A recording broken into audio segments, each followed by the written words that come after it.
Fernando Clavijo ha reunido hoy a todos los grupos parlamentarios para explicarles más detalles del acuerdo para reformar el artículo 35, que va a permitir distribuir menores por la península. Desde ayer el presidente de Canarias agradecía a todos el apoyo prestado, indispensable, ha dicho, para sacar la reforma adelante. ¿Qué tal a todos? Muy buenas tardes. Siguen las reacciones, en este caso al decreto, al Real Decreto, aprobado ayer en el Consejo de Ministros, que va a permitir que se redistribuyan cerca de 4.000 menores por el resto de territorios. Anal Bendín, el presidente, ha pedido paciencia. Paciencia porque, como todas las normas nuevas, necesitará de un proceso. De ahí que continúe el pacto migratorio. Ahora es el turno del resto de las comunidades autónomas. Tendrán que decirle al Ministerio cuántas plazas tienen, el grado de ocupación y cuántos menores están atendiendo en este momento. Con esos datos se va a decir la capacidad ordinaria que tienen y la cifra exacta de menores migrantes no acompañados que van a poder atender. Antes del 31 de marzo las comunidades autónomas tienen que comunicar al Ministerio la capacidad ordinaria que tienen, es decir, cuántas plazas tienen, qué grado de ocupación, cuántos menores atienden. Un decreto, Madrid, Silvia Mascareño, del que también se ha hablado en la sesión de control al Gobierno. Sí, los ecos de ese decreto resuenan hoy entre las paredes del Congreso. Se divide entre los que creen que es un buen acuerdo para aliviar la situación de las islas y un Partido Popular que denuncia que es una nueva cesión a los independentistas de Junts que recurrirán a los tribunales. Precisamente a ellos se ha dirigido hoy directamente el ministro de Política Territorial. Esos presidentes que dicen que van a ir a los tribunales, que vengan a un centro de menores de Ceuta, de Melilla o de Canarias, y que vean que donde apenas caben 20 o 30 personas hay más de 300, que están hacinados esos niños, que no pueden siquiera ser escolarizados. ¿Qué quieren? ¿Que todos los menores que lleguen a los territorios fronteras se queden ahí? La Guardia Civil ha abierto una investigación después de que el personal de limpieza de Costas de Lanzarote encontrara en una cueva Salvador Cruz restos humanos. De momento tan solo ha trascendido que el cuerpo que fue hallado en el interior de una cueva de esta zona del Charco del Palo, en el interior de la isla, no presentaba signos de violencia. La autopsia determinará ahora las causas de la muerte. Ya han terminado los trabajos para apuntalar el edificio desalojado el sábado en vecindario, en Gran Canaria, por el riesgo de derrumbe. Hoy estaba previsto que reabrieran los negocios y regresaran los vecinos de los edificios cercanos. Un retorno que por ahora se retrasa hasta que el ayuntamiento dé el visto bueno. Aseguran que queda documentación por entregar.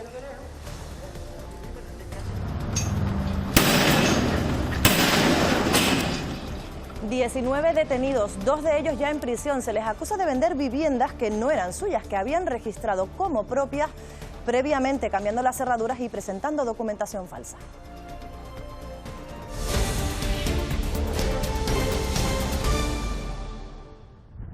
Ya se encuentran en este centro temporal de San Andrés las 55 personas que esta mañana llegaban al puerto de La Restinga a bordo de un cayuco.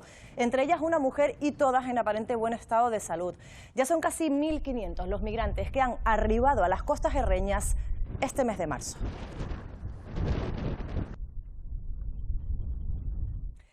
Es la publicación en el BOE del Real Decreto que va a facilitar la derivación de menores migrantes no acompañados a otras comunidades autónomas.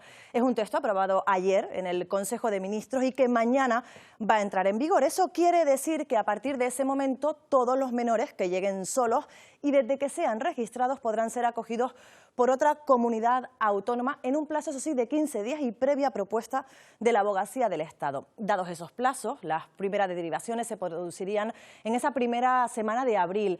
Eso sí, también será imprescindible que en ese plazo, antes del 31 de marzo, las comunidades autónomas también certifiquen el número de menores que tienen tutelados en la actualidad para conocer la capacidad de nuevas tutelas. Hay 2 plazos más, el 20 de junio, que es la fecha límite para que las comunidades aprueben su plan de respuesta solidaria, y un margen de un año hasta el 20 de marzo de 2026, en este caso para que otras regiones pues acojan a esos menores. Recordamos que el presidente Fernando Clavijo ha dicho que ningún menor de los que ahora mismo están tutelados aquí en Canarias van a salir antes del final de curso, si están escolarizados o si están con familias de acogida, para evitar el desarraigo y así proteger su bienestar. Precisamente el presidente ha reunido hoy a todos los grupos en el Parlamento y les ha explicado todos esos detalles del Real Decreto. También ha pedido, Ana, paciencia hasta saber las cifras exactas de cada territorio.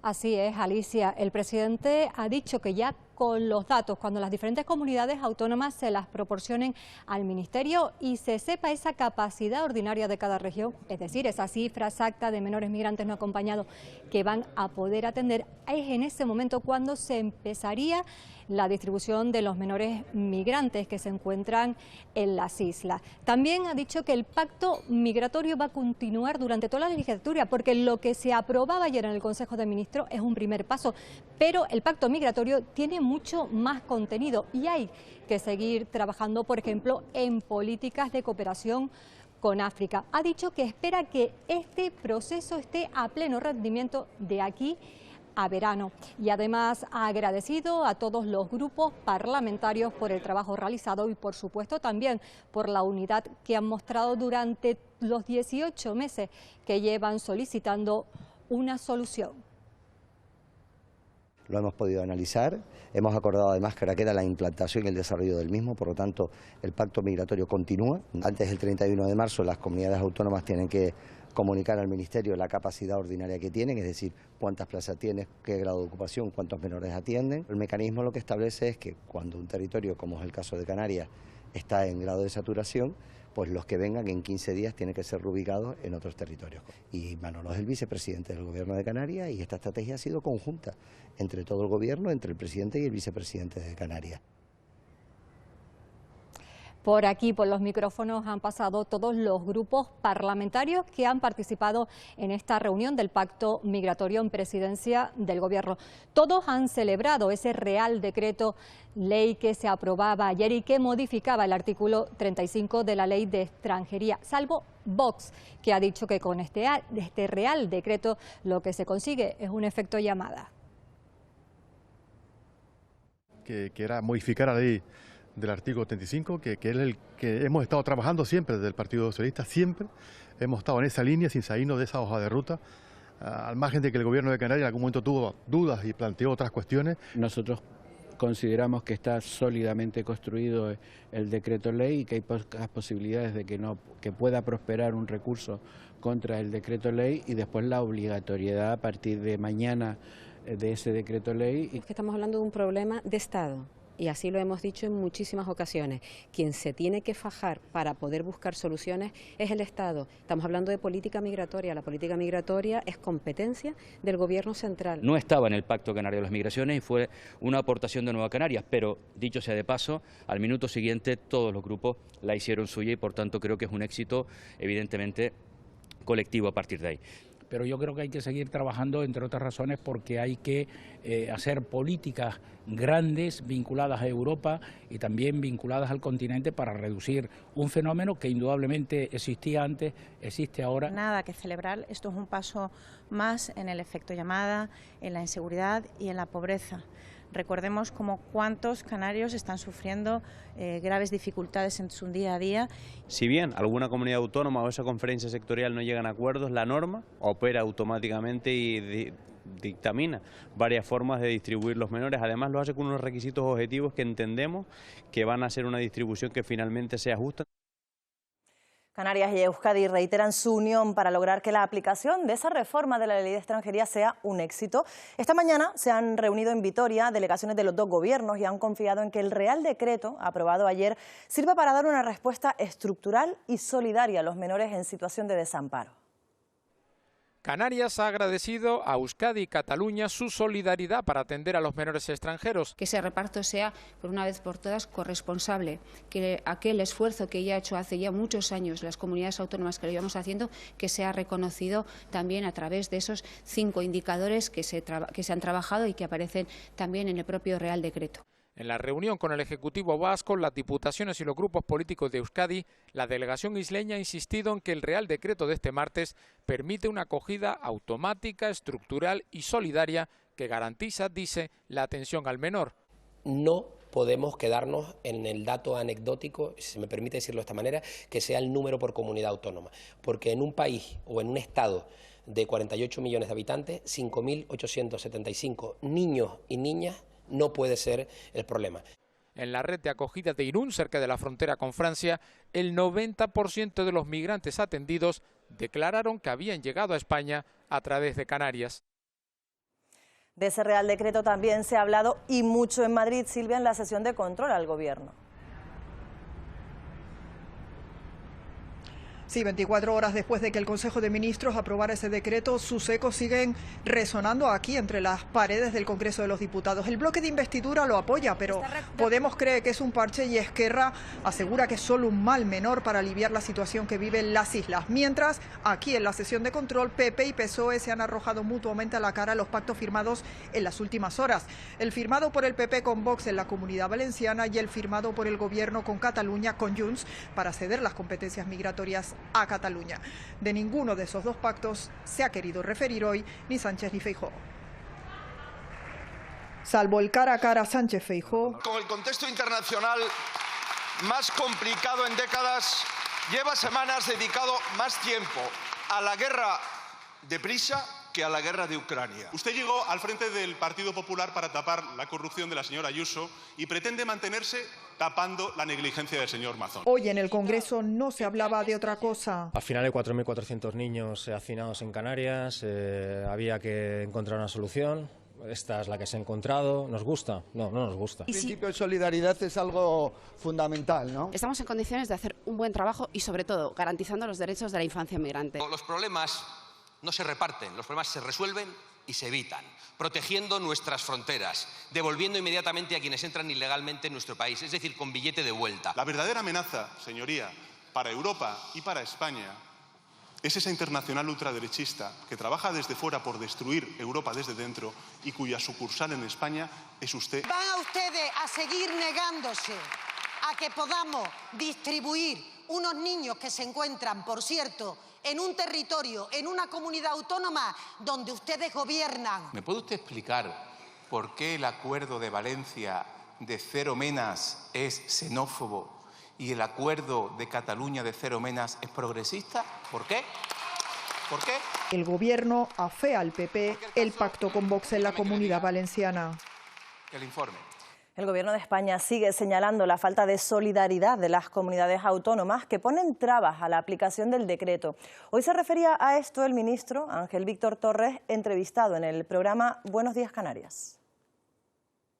La contingencia migratoria se establece para todas las comunidades. Aquellas que tengan multiplicado por 3 su capacidad ordinaria entrarán en contingencia migratoria y podrán pedirle al Gobierno de España en 5 días que esa sobreocupación sea redistribuida por el resto del territorio español. Esos presidentes que dicen que van a ir a los tribunales, que vengan a un centro de menores de Ceuta, de Melilla o de Canarias y que vean que donde apenas caben 20 o 30 personas hay más de 300. Otras comunidades autónomas donde gobierna el Partido Popular que tendrían que tener una capacidad ordinaria de 1.000 menores y tienen 100.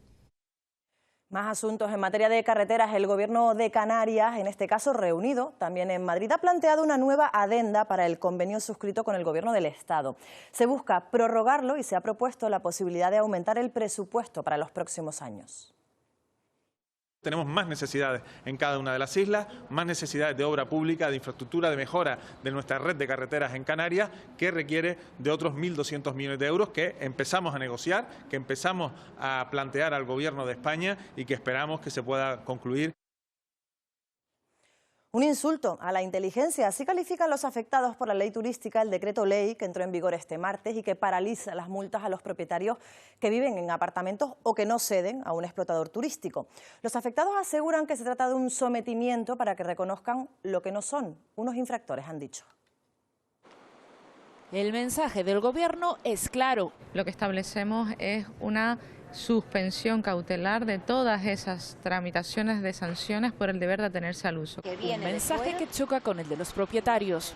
Si uno se lee el artículo 3 de este decreto, entiende que no hay ninguna suspensión de las multas. Para ellos, el decreto tiene un fin claro. Reconoce que no has tenido una vivienda, que no has podido vivir donde vives y solicítame que te ayude. El decreto hace hincapié en que tienen un plazo de 3 años para adaptarse a los cambios normativos y regular sus propiedades. Y eso es lo que automáticamente determina la suspensión de esa sanción. Hay gente que es su única vivienda y lo quieren echar de su vivienda y son situaciones muy complicadas. Lo que están diciendo es que o los notarios eran tontos o los registradores eran tontos y los propietarios éramos tontos. Desde la plataforma tenemos un mensaje claro: no vamos a usar este decreto para absolutamente nada. Aseguran que agotarán todas las vías judiciales para hacer un uso libre de su propiedad. La Consejería de Turismo, el Centro Superior de Investigaciones Científicas y las 2 universidades públicas de Canarias han firmado un convenio de más de 4 millones de euros para impulsar 6 proyectos que persiguen la mejora medioambiental. Más de 60 investigadores van a analizar desde el impacto de la actividad turística en los ecosistemas hasta el fomento del turismo azul para mejorar las experiencias de los visitantes. Conocer para conservar, ¿de acuerdo? Y eso todos los canarios lo tenemos que tener en cuenta, y no solo todos los canarios, sino todos los turistas que nos visitan. Y eso debe ser un sello de calidad. De que el turismo en Canarias necesita renovarse, reinventarse, avanzar hacia nuevos ámbitos y elementos, y en esto precisamente la investigación, la transferencia desempeña un papel fundamental. Y en La Gomera, el Cabildo forma a gestores de alojamientos turísticos en materia de digitalización y cumplimiento normativo. El objetivo es proporcionar herramientas a los trabajadores del sector para optimizar el check-in de huéspedes, garantizando el cumplimiento de la normativa actual. Hoy damos continuidad a la formación y asistencia del registro de viajeros a través de check-in en el municipio de San Sebastián. Durante los próximos meses extenderemos esta formación al resto de municipios. Ayuda mucho con la tramitación, también se puede hacer preguntas, y me parece estupendo desde el Cabildo de La Gomera que proporcionen esa herramienta de forma gratuita a los usuarios.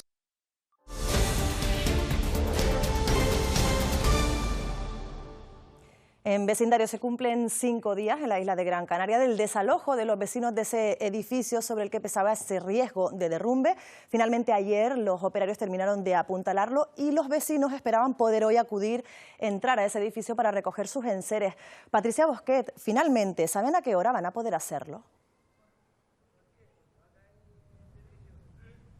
Pues no, Alicia, en estos momentos seguimos sin saber si van a poder acceder hoy o no. Durante toda la mañana, operarios han estado trabajando, instalando vallas metálicas que bordeen el edificio como medida de seguridad provisional y adicional a ese apuntalamiento que comentabas hace un momento.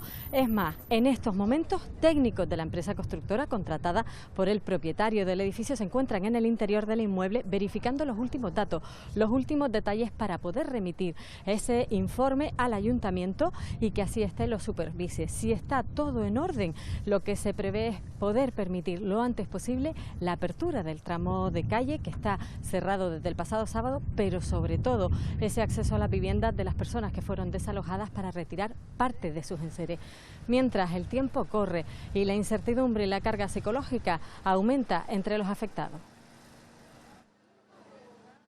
Psicólogas, trabajadoras sociales, educadoras sociales y monitores pues están también haciendo ese acompañamiento, ese seguimiento y estar con las personas para poder dar respuesta. Más de 100 corazones laten de nuevo en Canarias gracias al programa de trasplantes cardíacos que comenzó hace 5 años en el Hospital de Gran Canaria Dr. Negrín. Entre ellos el de Luis, lo van a conocer, un paciente sano que tras sufrir un infarto y pasar un mes en coma, hoy nos cuenta su experiencia gracias al equipo de cardiología y al donante que le dio una segunda oportunidad. Yo estoy vivo porque alguien donó un corazón, si no, no estaría aquí. Y así fue, Luis Ángel es uno de los últimos pacientes trasplantados en Canarias de corazón, más de 100 en 5 años. Todos los tratamientos innovadores que estamos usando ahora está haciendo que la gente sobreviva a los episodios agudos, como ha sobrevivido él, que realmente es una paciente que realmente estaba muerto, o sea, realmente ha resucitado gracias a la tecnología, ¿no? Gracias a la tecnología y al equipo médico, a los especialistas, pero sobre todo gracias a los donantes. Desde hace más de 25 años estamos en el número 1 del ranking mundial de donantes. Y eso significa que si en algún momento de tu vida tú necesitas un trasplante, estás en el mejor país para conseguirlo, pues nosotros llegamos al 90% aproximadamente. Se ha demostrado, después de 5 años, que el programa funciona prácticamente como un autoabastecimiento total, lo cual fue hasta una sorpresa para la Organización Nacional de Trasplantes y una sorpresa hoy en día en los equipos europeos que miran para nosotros. Y ese gesto altruista es parte de la fortaleza de un programa que además ha conseguido por primera vez un retrasplante a una joven de 22 años de Lanzarote que había sido ya trasplantada de bebé. Los empresarios de Lanzarote quieren seguir fortaleciendo y fomentando la FP Dual y hoy se lo han hecho saber al consejero de Educación de visita en la isla. En una reunión con representantes de la Confederación Empresarial Lanzaroteña, Poli Suárez ha asegurado que el objetivo de su consejería es seguir incorporando empresas a las más de 2.500 ya existentes. El empresariado de esta tierra no tenga que buscar esa mano de obra fuera de Canarias. Y para que los jóvenes y las jóvenes de esta tierra y aquellos que no son tan jóvenes y que cursen algún ciclo o algún grado de formación profesional pueden encontrar una oportunidad laboral aquí, en su casa. Donde también se apuesta por la FP Dual es en la Escuela de Capacitación Agraria de Tacoronte, en Tenerife.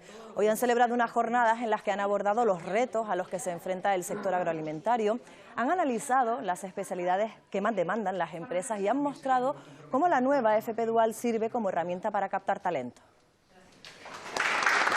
Que los chicos y chicas puedan encontrar un empleo de calidad y al mismo tiempo también que las empresas puedan encontrar esos perfiles profesionales cualificados que tanto están demandando en los diferentes sectores, ¿no? Y donde esa formación dual directamente con las empresas es lo que enriquece no solo al alumnado para esa formación y ese relevo generacional en el sector primario, sino también a las empresas, porque es fundamental dar una formación adaptada a los nichos laborales de presente y de futuro. No abandonamos el campo para hablarles de Geito. Es el nuevo proyecto de Arico en Tenerife para fortalecer las zonas rurales y combatir la despoblación. Jóvenes de entre 16 y 30 años recibirán talleres para fomentar el crecimiento personal y laboral, para hacerles ver que no tienen por qué salir de su municipio para progresar. La juventud que participe en el campus va a poder sacar partido e identificar sus fortalezas y sus aptitudes que pueden servir para llevar a cabo distintos proyectos que se mantengan en el tiempo y sirvan para enriquecer todos esos núcleos y darle un nuevo enfoque a esa vida rural. La nueva ley del suelo está cada vez más cerca de ser una realidad. Hoy se ha llevado a cabo, Jacobo González, la presentación del borrador ahí, en Fuerteventura. Un borrador que corresponde al anteproyecto de la que será la nueva ley del suelo y de los espacios naturales de Canarias, en la que se lleva trabajando durante un año. La actualización, dividida en 8 ejes principales, proporcionará a cabildos y ayuntamientos herramientas para poder planificar el territorio de manera sostenible y también para poder enfrentarse a los nuevos desafíos del reto demográfico. La ley también busca reducir el contenido obligatorio de los planes de ordenación en un 40%, al igual que disminuir los tiempos de exposición de los trámites urbanísticos y fomentar la vivienda pública, aumentando el porcentaje de suelos urbanizables del 30 al 40%. De cara a la protección del territorio, las multas se han visto aumentadas, agravadas. Las más leves pasarán a ser de 300 euros y las muy graves podrán llegar a los 600.000. La ley del suelo es una buena ley, ha sido una ley positiva para Canarias, pero consideramos que después de 7 años de funcionamiento podemos hacer mejoras y esas mejoras son las que estamos evaluando. Todavía queda recorrido, está en exposición pública para que las administraciones y la ciudadanía presentemos alegaciones. La Palma acoge este sábado la jornada sobre la mejora genética y la conservación de la raza bovina palmera, impartidas por genetistas de la Universidad de Córdoba. Tendrán lugar en el edificio ADER de Mazo a las 6 de la tarde y tienen como objetivo dar a conocer a los profesionales la información y las acciones clave para mejorar sus conocimientos y profesionalizar el sector. Avanzan los trabajos de eliminación de caña común en los barrancos de Hermigua y Valle Gran Rey en La Gomera. Unas actuaciones que alcanzan más de 200.000 metros cuadrados. El objetivo, mejorar la biodiversidad de estos espacios naturales, su recuperación paisajística, así como reducir el riesgo de incendios e inundaciones. El Cabildo Reño anuncia el inicio de los trabajos del ecopaseo ciclista que conectará Los Mocanes y Punta Grande, una iniciativa que busca mejorar la seguridad vial y promover una movilidad más sostenible en la isla con la construcción de un sendero peatonal y un carril bici.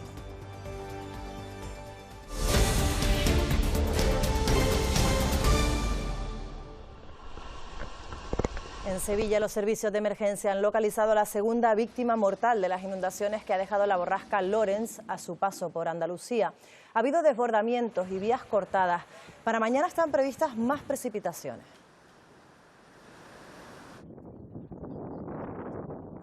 Y hallan en el interior de una cueva junto a la costa, en el norte de Lanzarote, restos humanos. La Guardia Civil, Salvador Cruz, ya ha abierto una investigación. Cuéntanos. Una investigación, buenas tardes, para tratar de esclarecer las causas de la muerte. De momento tan solo ha trascendido que el cadáver hallado en una cueva de esta zona del Charco del Palo no presentaba signos de violencia. Restos humanos desde la rodilla hasta la columna que fueron encontrados por una cuadrilla que realizaba labores de limpieza en esta zona del litoral frecuentada por bañistas, pescadores y que también ha sido testigo de la llegada de pateras, por lo que ahora será la autopsia la que determine, como decimos, las causas de la muerte y el tiempo que los restos óseos podrían llevar en el interior de la cueva. Una llamada a la policía local de una cuadrilla de limpieza de costas del Cabildo se puso en contacto con la policía local porque habían visto restos de huesos y parecían que eran humanos. Se acercó la policía local al lugar. Parecía que también, y por lo tanto hicieron las correspondientes acciones, como fue la de llamar a la policía, a la Guardia Civil. El acusado de haber acabado con la vida de su hija de tan solo 3 meses ha dicho hoy en el juicio que es posible que la pequeña falleciera como resultado de unos movimientos bruscos que trataban de calmar su llanto. Sostiene, eso sí, que de ser así la muerte habría sido totalmente involuntaria. El jurado será ahora quien acepte o rechace esta versión de lo ocurrido. Habla el acusado de haber acabado con la vida de su propia hija, un bebé de 3 meses. Sostiene que la noche del 29 de abril de 2023, la niña no paraba de llorar. ¿Usted se estaba desesperando? Y no sabía, es que es normal, si no sé lo que tiene mi hija, ¿por qué llora? La fiscal cree que lloraba por una dermatitis grave que padecía la bebé, presuntamente por falta de higiene. La madre está acusada de abandono familiar. Yo sé que la niña tenía una dermatitis, ¿vale? Pero no que tenía esa gravedad. Ni ella ni el padre pudieron explicar cómo la niña falleció con lesiones internas compatibles con el síndrome del bebé zarandeado. Ya no sé nada, llevo 2 años pensando si fui yo o no fui, si la mandé, si no la mandé, no sé, si la besí muy fuerte, si la moví muy fuerte, no sé. La niña lloraba, usted estaba alterado. ¿Puede ser que la mesara fuerte? Puede ser que en los brazos la haya mecido muy fuerte, puede ser. ¿En los brazos a qué se refiere? ¿Cuando la cogió? Cuando la tenía así. Cuando la tenía así. La fiscal, que inicialmente pide prisión permanente revisable para él por asesinato, deja la puerta abierta del homicidio por imprudencia grave con una petición de 4 años de cárcel. El jurado tiene ahora la última palabra. En libertad provisional, los 3 presuntos atracadores que el pasado domingo asaltaron un furgón blindado en La Paterna, en Gran Canaria, después de comparecer hoy en la Ciudad de la Justicia, en Las Palmas de Gran Canaria. Ahora tienen la obligación de presentarse en sede judicial periódicamente. Se les imputan los cargos de atentado, desobediencia y falsedad documental.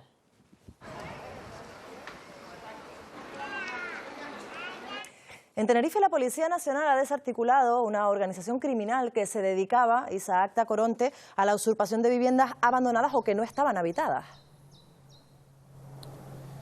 Sí, la organización criminal se dedicaba a apropiarse de forma fraudulenta de viviendas y para ello utilizaban documentación falsa y aprovechaban para blanquear capitales. En total, 19 detenidos, 2 de ellos se encuentran en prisión, detenidos a los que se les incautó numerosos documentos y más de 40 kilos de hachís.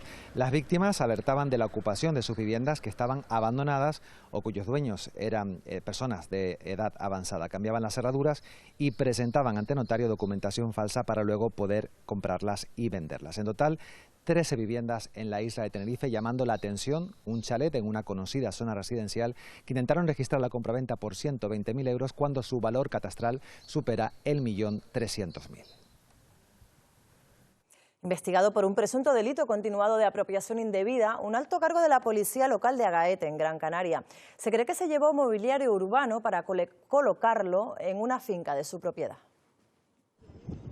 Es la finca donde supuestamente se ha reubicado parte del patrimonio urbano de la villa de Agaete. Su dueño, un alto cargo de la policía local que, según los denunciantes, llevaba años sustrayendo estos materiales. Esto viene sucediendo desde hace aproximadamente unos 20 años. Y este siempre alegaba y daba la disculpa que se trataban de materiales para reciclar.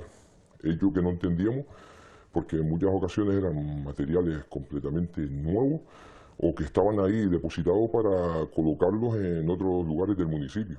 Para su denuncia aportaron fotos como estas, en las que se ven maceteros de la calle reubicados en la finca, bancos, rejas de protección de los árboles, esculturas de las dependencias municipales e incluso dicen que hay pruebas de que el césped es del campo de fútbol de Agaete. Decía que para algo servían los galones que él llevaba puesto, que era el jefe de la policía y era la máxima autoridad y encima gozando de respaldo político, podía hacer lo que quisiera en el pueblo. La alcaldesa de Agaete nos ha asegurado no tener conocimiento de este asunto y ha declinado hacer cualquier tipo de declaración. El investigado asegura que nunca sustrajo de manera ilegal esos materiales y que cuenta con pruebas que así lo atestiguan. Ha explicado a Televisión Canaria que todo es fruto de una estrategia para que sea cesado del cargo. Los expertos advierten de que el cambio climático va a provocar más incendios forestales y de mayor gravedad en las próximas décadas. Por ello consideran indispensable utilizar todas las herramientas al alcance para tratar de evitarlos o minimizarlos. Una de ellas son las quemas prescritas, con las que se logra aminorar el combustible que se acumula en la masa forestal. Señales como estas alertan estos días de las quemas prescritas que se están llevando a cabo en la cumbre de Gran Canaria para que nadie confunda el humo con un incendio. El pasado año se llevaron a cabo 39 de estas quemas controladas que abarcaron un total de 51 hectáreas. Reducir la cantidad de pinocha para que cuando hay un incendio forestal en verano no genere esas intensidades, no tenga ese comportamiento tan extremo. Y todo se hace cuidando el más mínimo detalle. Primero se cava esta línea de defensa para impedir que el fuego salga de la parcela. La zona se refresca para acotar las llamas. Con un viento componente suroeste. Y se vigila la temperatura, humedad y viento para controlar el progreso del fuego. Y con este amplio dispositivo se procede a aplicar finalmente la llama sobre el combustible forestal. Incendios de baja intensidad que no generan afecciones en el medio, en la biodiversidad del medio, que suponen una vacuna fundamental para prevenir los incendios en la isla. Labores de prevención para que la cumbre Gran Canaria siga luciendo así de verde. El Cabildo de Tenerife ha abordado nuevamente este miércoles el futuro del puerto de los Cristianos. La presidenta ha asegurado que desde su formación siguen oponiéndose al puerto de Fonsalía. Rosa Dávila defiende que el Partido Popular, pero que, sin embargo, la ampliación del puerto de los Cristianos ya es urgente. Que la situación actual en los Cristianos se hace del todo insostenible. El número de pasajeros, que es la mayor puerto de pasajeros de toda España, que no ha tenido ninguna inversión del Estado, hace necesaria, por ahora, una inversión en tierra. Es año de bajada para los palmeros, que van a tener que sacar el traje típico para acompañar al trono de la Virgen de las Nieves hasta la ciudad. Quienes no tengan todos los accesorios pueden estos días asistir a la muestra de indumentaria tradicional que acoge la Casa Salazar de la capital palmera. Es parte del patrimonio y de la historia de Canarias, pero en el caso de La Palma su vestimenta tradicional sigue diferenciándose a la del resto de las islas. Sus tejidos, que son hechos de aquí, los bordados, que antiguamente, si nos miramos en las fotos antiguas, estaban hechos de blanco o no existían bordados. En el de la mujer, por ejemplo, los sombreritos, es muy peculiar de aquí de La Palma, el adorno del sombrero, que es pequeñito. Además destaca por la recuperación de técnicas utilizadas antiguamente, como la del cairel. A todo el mundo que me pregunta, pues lo enseño, porque es una forma de de que no se pierda y que costó mucho para rescatarlo. Aunque también el uso correcto de esta indumentaria se está perdiendo. Están haciendo bordados muy anchos, muy grandes, en colores que no tienen nada que ver con lo tradicional de aquí, telas que compran lo que están en las tiendas de telas, pero que en realidad no. Para evitarlo, los artesanos seguirán trabajando a mano cada pieza con fidelidad para mantener viva el mayor tiempo posible esta tradición. Nació hace 400 años, pero la historia de Ana Viciosa sigue presente entre muchos lanzaroteños. El biólogo e intérprete ambiental y cultural Ignacio Romero narra en su primera novela histórica la vida de una mujer que logró sobrevivir en una época donde dominaban los hombres, la injusticia y la desigualdad. Un personaje fascinante, un personaje que sobrevive en la memoria colectiva. Nacho Romero habla de la protagonista de su última novela, Ana Viciosa, la señora de Tinajo, que se ha convertido en un fenómeno editorial. Es una historia que me ha perseguido desde pequeño, el nombre, el topónimo de Ana Viciosa, la cueva de Ana Viciosa. Una mujer que tras enviudar a los 24 años decide no volver a casarse. Ahí comienza la novela. Una mujer de poder y con el control de buena parte del territorio. Que hoy en día podemos hablar del municipio de Tinajo y parte del municipio de Yaiza, tierras que hoy están bajo las lavas de Timanfaya. Ana Viciosa. A nivel popular se le ponen muchos amantes, novios, esclavos, piratas y demás. No era difícil cambiar su apellido Vicioso por el mote Viciosa. Vivió entre el siglo XVI y XVII, logró sobrevivir en un mundo de hombres y a los incesantes ataques piratas. Ana Viciosa fue una superviviente y es Lanzarote en sí misma. Sobrevivir en unas condiciones contrarias a la vida. Una vida de misterio, de leyenda. Que Nacho ha plasmado en estas páginas y ha cautivado a miles de lectores.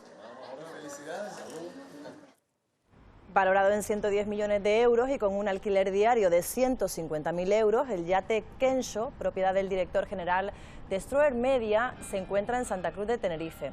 Una lujosa embarcación que puede alojar hasta 18 invitados en suites desde 4 cubiertas. El nombre Kensho se refiere a un concepto japonés que significa esencia de la naturaleza. Y en los deportes seguimos presumiendo de jugadores canarios convocados con la selección, Armando. Sí, siempre ha habido muchos canarios, pero es que esta vez son 4, hay que estar orgullosos de ellos. Venimos diciéndoles que además hubo otra fecha en la que hubo uno más, 5, pero fue en el 68. Bueno, pues hemos echado de nostalgia, tirado de nostalgia y hemos hablado con uno de los jugadores que estuvo allí, Paco Castellano, que además marcó un gol en ese partido.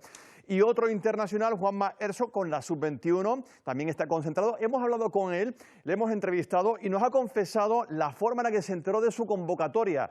Bueno, como en los nuevos tiempos, fue por Instagram, por redes sociales. 2 jugadores más jóvenes en el Club Deportivo Tenerife que hoy se han ido al cole, han vuelto al cole, pero para visitar un centro escolar y compartir un rato con los alumnos. Y motor, Enrique Cruz, que viene de ser segundo en el Rally Isla de Lanzarote, también quiere más, quiere ganar el regional de asfalto y hoy ha presentado también su candidatura al nacional, o sea que quiere ganar en casa y también fuera, claro que sí. Vamos a apoyarlo, mucha suerte para él. Gracias, Armando. Enseguida el tiempo de los deportes. Vamos antes con un apunte, en este caso de cine, porque Málaga está celebrando su festival, donde Canarias está presente con varios trabajos. Hoy el Gobierno de Canarias ha celebrado, Benjamín Santana, un encuentro con diferentes productores. Muy buenas tardes desde el Festival de Cine de Málaga. Hoy una jornada especialmente importante para el cine canario. Se presentaban hasta 2 películas en la sección oficial. Todo lo que no sé, de Sara Salamo, y sobre todo la película Sugar Island, una película durísima que cuenta la vida de los recolectores de caña de azúcar en la República Dominicana y que viene producida por David Bante, nuestro reciente premio Goya, y firmada por la directora Joanne Gómez. Ha sido muy bien recibida por la crítica, pero además decimos que es un día importante porque hoy el Gobierno de Canarias, a través de Canarias Island Film, organizaba una jornada especial para productores, cineastas e incluso empresas de servicios, para que la gente pueda ver lo que se está haciendo en Canarias y lo que se ofrece allí para ayudar a la industria audiovisual. Estaremos muy pendientes de los días que quedan por delante y sobre todo de la participación canaria en esta 28ª edición del Festival de Cine de Málaga. volvemos a trabajar sobre cuestiones sociales, sobre el drama de haitianos que viven en estos bateyes, en estos ingenios del azúcar. Súper galardón estar aquí, pero sobre todo súper galardón al trabajo que hacen, que es incuestionable. Y presentes pues con 7 producciones, 4 de las cuales tienen participación, apoyo de la Radio y Televisión Canaria. La Casa Museo de Benito Pérez Galdós acoge un espacio permanente para exponer obras de la artista polifacética Josefina de la Torre. El museo cuenta con un gran número de obras y elementos relevantes del día a día de la artista canaria. Este espacio va a ir cambiando los elementos y se va a compaginar la exposición con actividades para darle visibilidad a su legado. Teníamos tanto borradores como libros, también hay manuscritos. Hay epistolarios, que son muy importantes, hay por lo menos más de 2000 cartas de Josefina, tanto familiares, también hay un tipo de cartas que es para dar el pésame. El CAM se une al ciclo de performance que el Museo Thyssen de Madrid realiza desde hace 3 años. Las artistas invitan a reflexionar sobre temáticas como el feminismo, la migración o el colonialismo. Esta tarde, Las Palmas de Gran Canaria acoge la primera actuación. El proyecto de Áñez Esonti hará una parada en la Casa de Colón, en el Museo Canario y el Centro Atlántico de Arte Moderno. Me sentí fascinada por la obra de Chirino. Siento que el acercamiento que él hace al continente africano es desde un lugar mucho más horizontal, cuidadoso, honesto. Áñez construye su performance con los elementos que le ofrecen los museos. La obra de Chirino la traslada a su origen camerunés. La espiral, en mis recientes investigaciones me fijé que era un símbolo que aparecía en el alfabeto Nsibidi, que es justo de la región del sudoeste de Camerún, de donde vienen mis abuelas, y que significa justo el título de la performance, Viaje, Sol, Eternidad. Una pieza artística con la que también va a ser una parada en el Museo Canario y la Casa de Colón. Aprovecha para poner el foco en la violencia del colonialismo. Los mecanismos que utilizó para colonizar ese territorio al final pasan por la violencia física, violencia sexual, por el robo. Por eso su reto es revisar la historia y hacer honor a quienes no han tenido el hueco que merecen. Bueno, pues con esta propuesta del CAM nos marchamos. Ya saben que llega la Meteo y los deportes. Más información cada hora en los boletines de la Radio Canaria, en nuestra web, y esta noche a las 8:30 en el Telenoticias 2. Que pasen una feliz tarde.